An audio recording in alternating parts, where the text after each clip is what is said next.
Okay, so I'm back again. I've been having issues with my camera because, as you can see, well, you might not be able to, but I know I'm using a new camera, so I don't really like it because I filmed 8 videos this week and they keep cutting out at like the 2-minute mark, so I'm hoping this one will record the entire thing. So this is going to be like an FCW and a Raw review. So first off was, well, FCW. And the first match was Rusev and Colin Cassidy versus The Ascension, which is Kenneth Cameron and Conan O'Brien. I love The Ascension. Pure, I don't even know how to describe The Ascension. If you don't watch FCW, it's very Brood-like. They don't exactly rise, or I don't even remember what the freaking Brood even did, like in a circle, but they come out to this weird music and the lights are just flashing everywhere, and you've got to watch it. Go look up The Ascension intro or entrance. It's awesome, especially when it was first together. It had Shaw and it had one of the Cologne brothers or cousins. There's like 5 of them in WWE now. I don't even know anymore, but go watch it because they're good. I still think Conan O'Brien's a rat face, but I'll get over it because I just love The Ascension. So The Ascension won, and that was Garrett Dillon, who I've never even heard of, except for this past week on FCW. Never heard of him before. And he was coming to the ring with James Bronson, who I haven't really seen much of James Bronson in a while, so I guess he's back or something, I don't know. And Garrett Dillon went against Chris Hero, who is, my dog will start barking right now, Cassius, who goes by Cassius Ono in WWE. I still don't like the name. I like the oh no part, but I don't really get the whole Cassius part. And I will continue to call him Chris Hero, like Tyler and Moxley and Claudio and Brian. Hero won. Oh yeah. And for some reason Claudio for like the past 2 or 3 weeks has been on commentary. I don't know why he's on commentary, but he is. Then it was Benicio Salazar, which the last time I'd seen Benicio Salazar, he was wearing a mask, so he didn't come out in a mask, which I guess WWE does that a lot. Well, they'll take their mask off and stuff, which is like a total like not a good thing to do, but it's WWE. You gotta kind of, I guess, if you want to be there, do their rules. And I don't know. I don't like they take the masks off, cause like you'd watch them and they were in the mask. Now it's like, new person. I don't like when they change people's characters. That's one of my pet peeves, which I know is like weird for like a wrestling fan, which they change people's characters all the time. I love this song. Sorry if you can hear my music, but it's in the background, so. And he went against Eric Rowan. Rowan won. How? Oh, yeah. Then it came for the main event, which was Moxley versus Tyler. And it was for the FCW title. And it was a good match. I don't know what to say, like, I don't even really care. I just want Moxley versus Regal. Like, I can't even focus on FCW when it's like all I want to see is Regal and Moxley have their fight. Because I know it's coming within like the next 2 weeks. So I'm really excited to see that. Tyler won. And the whole show pretty much, they've been like, Regal, what's your comment about the Moxley match tonight? And Regal finally talked and he's like, I see Moxley as a person who will end my career. And that was like, I can't wait for this feud. I'm so excited for this feud. I can't even focus on anything else in wrestling besides the upcoming Moxley Regal match. Like, I've loved this feud for the past year, which I think it's been a year, yeah, because I think their match was in like November. So yeah, I've been waiting so much. Anyways, Moxley and Tyler's match was good. It was a really good match. With Moxley and his craziness trying to put his arm back in its socket or something. I love Moxley.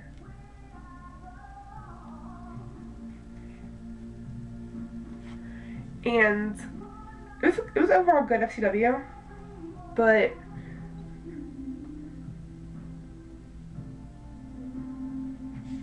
sorry, I keep hearing something.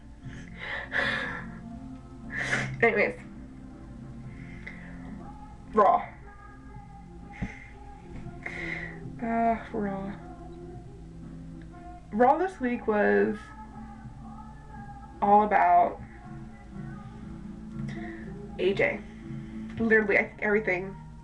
There was AJ this, AJ that. What's gonna happen with AJ tonight? You know? And I love the AJ feud, but as I said like a month ago, in a month I'm gonna be like over this little thing. And I'm not exactly over it yet, but I'm getting there because like all it was AJ this, AJ that, AJ this. No. Anyways, it opened with AJ.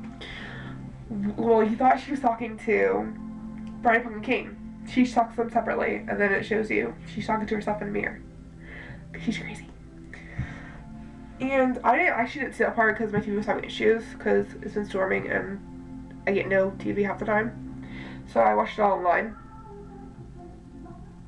So, which I actually watched it. I did watch it live online because if I had to watch it on YouTube, I wouldn't watch it. I just, unless I'm like straight live watching it, I won't watch it. That's really bad, but I won't. So I had to watch it online, which was not good. And then to start off, it was Bryan versus Punk versus Kane in a 3-way limb, which I also missed this match because I was trying to find a stream for Raw, which took longer than I expected it to. Bryan won it. Oh, plus Lillian was announcing all night. I realized that like halfway through, when she announced ADR, I realized Lillian's announcing. Cause I missed like everything up to, I just came in when Lillian was announcing, Alberto Del Rio. Or, well, Ricardo actually, she announced ADR. But, so pretty much all night there was the Cena has an announcement that will make history, and which it didn't, but so they've been hyped that up. That and AJ was like the most annoying thing in the world all night long to listen to. Well, and then the Kim was GM for the night, obviously, which I think that means she's gonna be GM Friday night too, because Foley was for Monday and Friday. So I'm guessing she'll be GM for SmackDown. I haven't read the results yet, or else I'd know. But I don't know. So that was Brodus first show. Show one, obviously. That was stupid.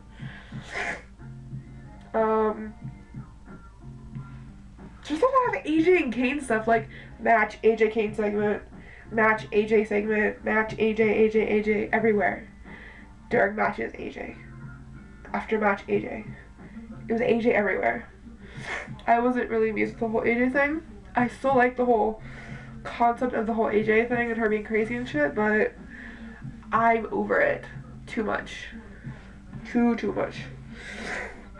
And then was Swagger versus Santino, which I believe was for the US title. I'm not positive though. I'm pretty sure it was though.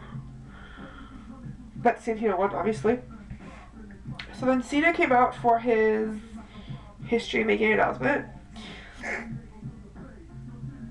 And he had a bunch of Star Wars analogies and stuff. It was cute for a sec. For like the first two things he said, it was funny, and then it just got stale. And then Jericho returned. I love Jericho. Jericho is great. So Jericho came out, and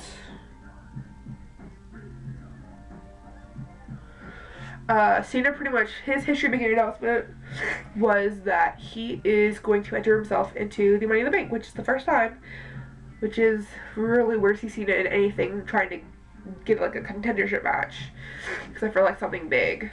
And yeah, it was, I don't want to see him in the match because it's just creepy. Like, okay, then Vicky announced that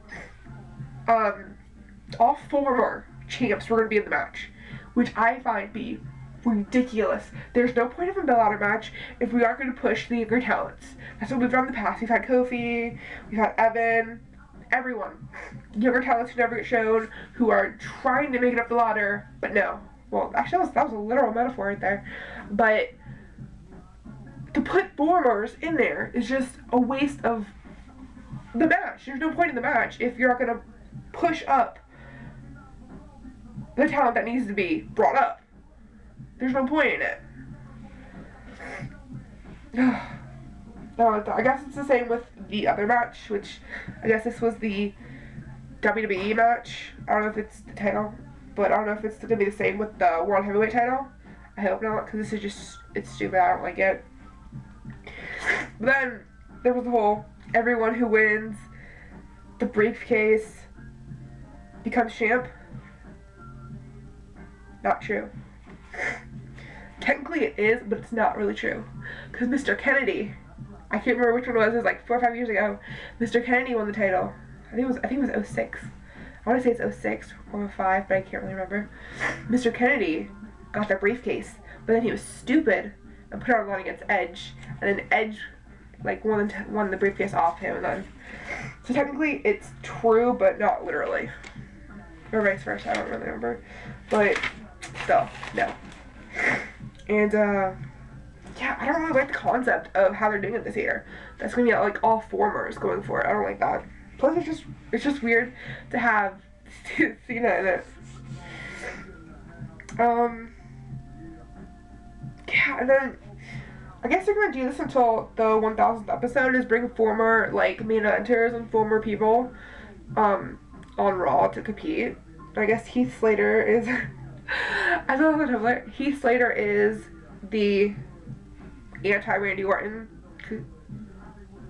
Because Randy Orton was the legend killer, and Heath is like the legend jobber. It was cute. Anyways, Heath Slater has been doing this for like the past couple weeks. He did Vader, it was obvious when he says like Slater time. It was like Vader time, and this week was even more obvious. He's like, I'm God, the master of the world, whatever. Because Sid's thing was master of the universe thing back in the day. I hate these little things. I should rip them out. Anyways, yeah, Psycho Sid Vicious. I love him. He's one of my favorites ever. I love Psycho Sid. Obviously Sid won, because really, did you really think Heath Slater was gonna win something? No. No. And then, oh yeah, there was some type of talk about Raw's social media ambassador, and they didn't tell you. They told you to go look on WWE.com. I didn't, so I have no idea what they're talking about, because I did not go look, because my computer is so slow I can't even access the WWE.com website. So I have absolutely no idea who the social ambassador is. So if anyone wants to tell me who it is, that'd be awesome. Then it was ADR versus Dolph Ziggler in a contract on a pole match. No. That is just sad.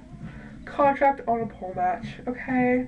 And then it ended up being stupid because Sheamus came out and was like, you know, it's just gonna be a triple threat with us for the title on Friday. Stupid.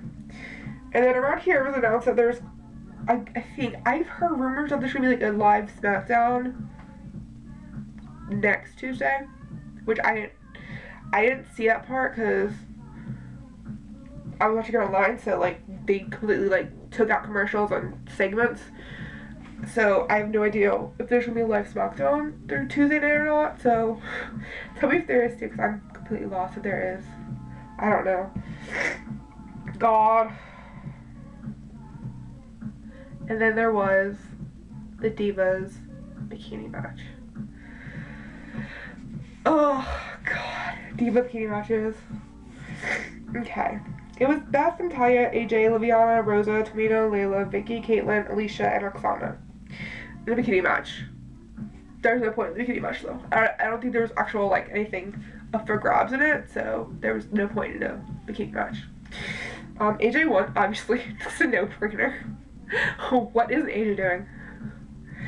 I was surprised to see that Kelly wasn't in it. I don't know what's going on with her, but I've heard rumors she's leaving via like the Bella twins left some weird way, or she's taking time off or something. I don't know, but I guess she's not here right now. I don't know. I guess AJ's gonna be the new Kelly, which is quite annoying. But it was Jericho versus Cena, and it ended the queue. The show interfered. What's new? I don't know. This is boring. Sorry, this is boring, but I'm trying to make a funner video next. I'm gonna make another video next. Hopefully. If I don't get distracted by something else. I'm going to tape the You Ought to Know as soon as I end this video. I've only been saying this for like 3 months, or oh god, it's been more than 3 months. Probably about like 7 or 8 months now that I've been saying I'm going to tape the You Ought to Know. I'm going to tape it. I swear I am. I'm going to. And I'm going to tape that as soon as it ends. Sorry, this is boring. It's probably like one of the boringest reviews I've ever done. But I'm going to tape the You Ought to Know next. Hopefully. So I don't get distracted by playing with my freaking hair tie. Oh, sorry for the messy hair. I'm trying to let it air dry. But you don't care. Yeah, sorry for the boring review. I'm going to try to tape the You Ought to Know next. And yeah. It's like I was like, my necklace wasn't on. Oh my gosh. I almost always have my necklace on. Anyway, sorry. Anyways, this is, yeah, my Skittles. This is a boring review. I'm sorry. Personally, sorry. Not really. I don't give a care. I really don't care. But, sorry. I'll have something funner next.